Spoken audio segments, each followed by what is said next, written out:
నా హైడ్రేషన్ కోసం I just trust one thing, ఫుల్గా వాటర్ ఉండే కంట్రీ డిలైట్ వల్ల పొలాచి కోకోనట్స్. సో ఇప్పుడే కంట్రీ డిలైట్ యాప్ డౌన్లోడ్ చేసుకొని ఆర్డర్ చేయండి. వాణిజ్య యుద్ధం కారణంగా జీడిపి వృద్ధి రేటు తగ్గుతుందన్న ఆర్బీఐ అంచనా. ఈ ఏడాది 6.1%. భారత్పై అమెరికా 26% ప్రతీకార సుంకాల ప్రతిపాదనలు.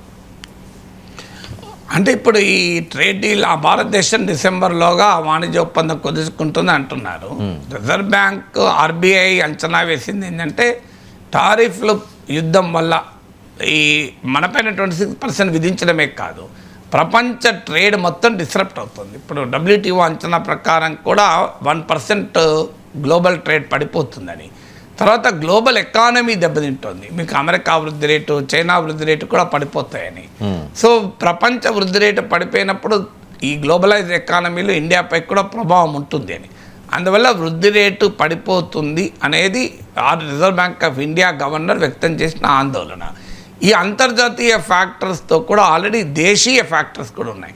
మీకు ఉదాహరణకు వీక్ అర్బన్ కన్జంప్షన్ ఉంది. పట్టణాల్లో, నగరాల్లో, మెట్రోపాలిటన్ నగరాల్లో కూడా ప్రజల కొనుగోలు శక్తి పడిపోయి వినిమయ తగ్గిపోయింది. అంటే సేవలు, వస్తువులు కొనుగోలు తగ్గిపోయింది. వీక్ అర్బన్ ముఖ్యంగా ఓన్లీ ఎలీట్ అండ్ లగ్జరీ కన్జంప్షనే నడిపిస్తుంది.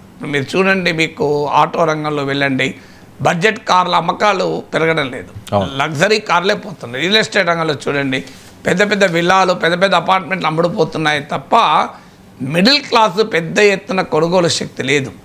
సో ఇది ఒక ప్రధానమైనటువంటి ఛాలెంజ్. అందువల్ల అర్బన్ కన్జంప్షన్ అనేది వీక్ ఉంది. దీనికి కారణం ఏంటంటే కార్పొరేట్ల లాభాలు పెరుగుతున్నాయి, వేతనాలేమో పెరగడం లేదు. మీకు లాస్ట్ 5 ఇయర్స్లో మీకు ఈవెన్ ఫిక్కీ రిపోర్ట్ కూడా ఏం చెప్తోందంటే నాట్ మోర్ దెన్ 5% వేతనాలు పెరిగింది.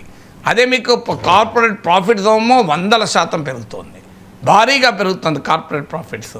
కార్పొరేట్ ప్రాఫిట్స్ పెరుగుతున్నా కూడా కార్పొరేట్ సంస్థలు వేజ్ బిల్లు తగ్గించుకుంటున్నారు, ఉద్యోగుల సంఖ్యను తగ్గించుకుంటున్నారు. ఈ మధ్య మన పత్రికల్లో చూస్తాం, ఇన్ఫోసిస్ 600 మందిని తీసేసింది, ఇవాళ పత్రికలో గూగుల్ తీసేస్తోంది అని. మరి అమెరికాలో ఒక్క దగ్గరైనా ఇండియాలో కూడా తీసేస్తారు కదా. సో ఇవన్నీ కూడా మనము చూస్తున్నాం. అందువల్ల ఒక ఎకనామిక్ అన్సర్టనిటీ మీకు నగరాల్లో కనబడుతుంది.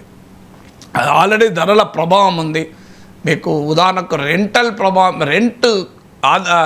అద్దె ధరలే విపరీతంగా పెరిగాయి.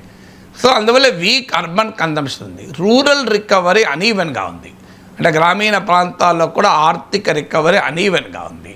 ఇది రెండవ కారణం. మూడవ కారణం ఏంటంటే ప్రైవేట్ ఇన్వెస్ట్మెంటు ఆశించిన స్థాయిలో పెరగడం లేదు. 2019 సెప్టెంబర్లో 1,86,000 కోట్ల విలువైన రాయితీలు కార్పొరేట్ రంగానికి కేంద్రం ప్రకటించింది. 10% కార్పొరేట్ ట్యాక్స్ తగ్గించి. అయినా కూడా ప్రైవేట్ ఇన్వెస్ట్మెంట్ పెరగలేదు. ఇది ఆర్థిక మంత్రి చాలాసార్లు చెప్పారు, ఎకనామిక్ సర్వేలు కూడా చెప్పారు. సో ప్రైవేట్ ఇన్వెస్ట్మెంట్ పెరగకపోవడం, ప్రైవేట్ వారు పెట్టుబడులు పెట్టడం లేదు. కారణం ప్రజల కొనుగోలు శక్తి లేకపోవడం కూడా. సో ఇలా లోకల్ ఫ్యాక్టర్స్ కూడా మీకు ప్రభావం చూపుతున్నాయి.